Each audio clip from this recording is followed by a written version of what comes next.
Bueno, buenos días, somos el equipo 3 y esa es nuestra catapulta y les presentaremos un poco sobre el proceso de cómo la hicimos y la relación con lo que aprendimos en clase. Para hacer el diseño inicial nos inspiramos un poco en la catapulta mini. Primero trazamos la base de la catapulta, quisimos que en vez de que fueran varios soportes, estuvieran los soportes unidos a una sola base.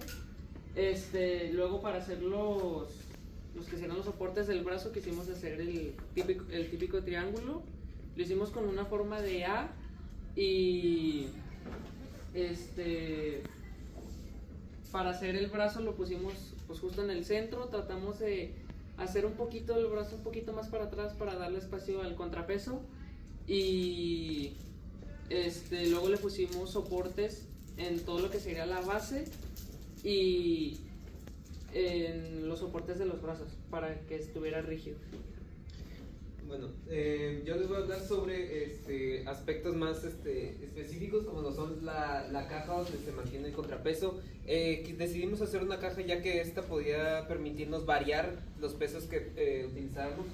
De soportes, inicialmente nuestra catapulta no iba a tener soportes, iba a ser la base contra el suelo, pero durante los cálculos con el programa de MATLAB nos dimos cuenta de que la distancia que recorrería no sería mucha o no abarcaría la suficiente, por lo que decidimos hacer soportes que le dieran una mayor altura para que el brazo pudiera bajar más y obtener una mayor trayectoria. Lo mismo también para el brazo, se intentó hacer más largo para poder maximizar esa distancia.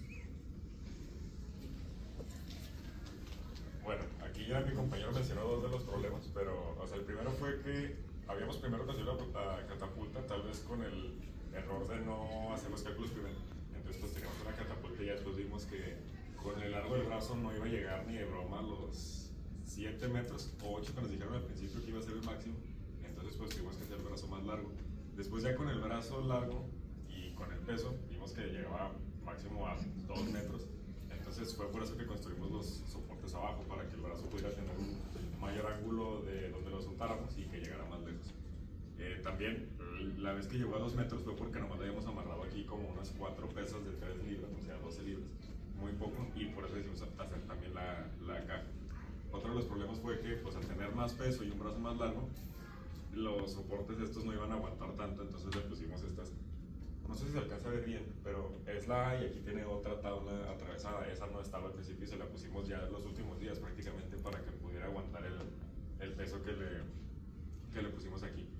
Después también algo más improvisado fue pocos días antes le pusimos debajo de los soportes. Estos soportes quedaban flotando, entonces se movía mucho la catapulta al momento de disparar y en cada disparo salía con un ángulo distinto. Entonces le pusimos unos pedazos de madera aquí abajo de los soportes, solamente de aquí atrás y adelante, de los lados sí estaba bien, y pues eran unos cuadritos de madera simplemente para que no se moviera.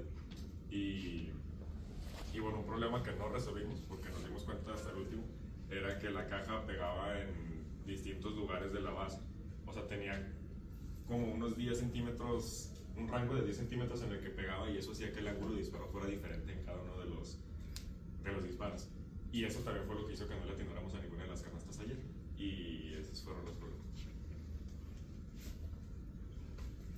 Bien, como aprendizajes de la clase, lo que más aplicamos nosotros fue el ángulo de tiro, ya que era el que más cambiábamos al tener nuestra altura fija y al final dejar el peso fijo en la competencia. Tal como nos enseñó el profe Fidel en su clase, la aceleración angular depende de una constante que esta involucra masas, pesos, distancias, pero todo esto se multiplica con el coseno del ángulo. El coseno del ángulo, por tanto, afecta más la aceleración angular. ¿Y qué pasa? Si aumentamos la aceleración angular, iba a salir con más velocidad de salida y por tanto iba a llegar más lejos. Entonces, pues, si le ponemos menos, al contrario, salía con menos velocidad y eso ahí nos ayudaba a modificar la distancia. Y pues fue gracias a que aprendimos sobre toda esta relación entre las variables que logramos adecuar los ángulos para así llegar a los objetivos de tiro que teníamos ya en la competencia. Y ya eso sería todo de nuestra parte. Gracias. Sí, voy a ir terminando, ¿verdad? A ver, Entonces, ¿quién vino con Fidel a la asesoría para el programa? Todos. ¿Todos los 5? Sí. Ok. Entonces estuvieron modelando ahí. Con ese programa decidieron lo de la altura para darle más rango al... Fernando, tú estás explicando eso, para darle más rango al brazo. No, lo de Fidel fue como 2 días antes de la competencia y esto, o sea, los cambios lo hicimos tal vez una semana antes de la clase.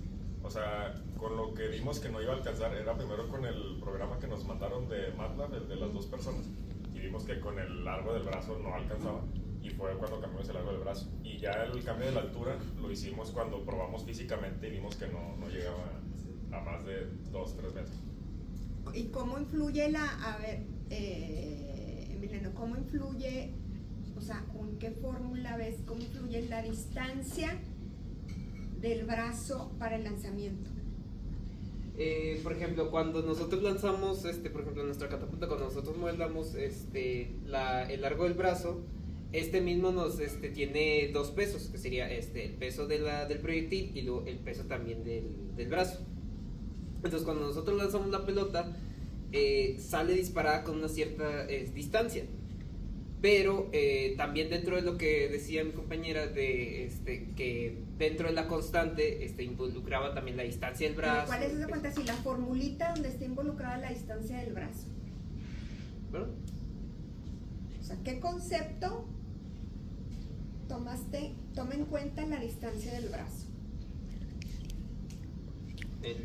A ver. Bueno, el movimiento circular. Bueno, pues sí, Sí, pero ¿cómo se llama?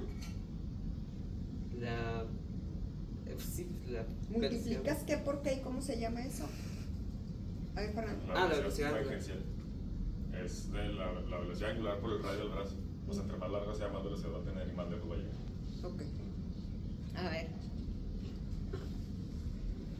¿Y cuál es el ángulo el ángulo de mayor disparo, Dari? A 180 grados. 180. Bueno, de la fórmula son 45 grados para que alcance la máxima, pero para nosotros nos sirvió más 180 grados.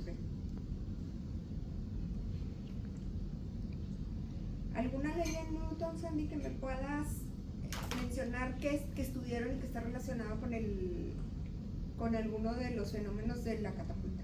Pues yo creo que las 3 aquí aplican, porque pues inercia, porque si no aplicáramos movimiento al proyectil, pues no se movería. Luego también aceleración, en cuanto empieza el movimiento, pues también la pelota empieza a acelerar en cuanto hay. Ajá.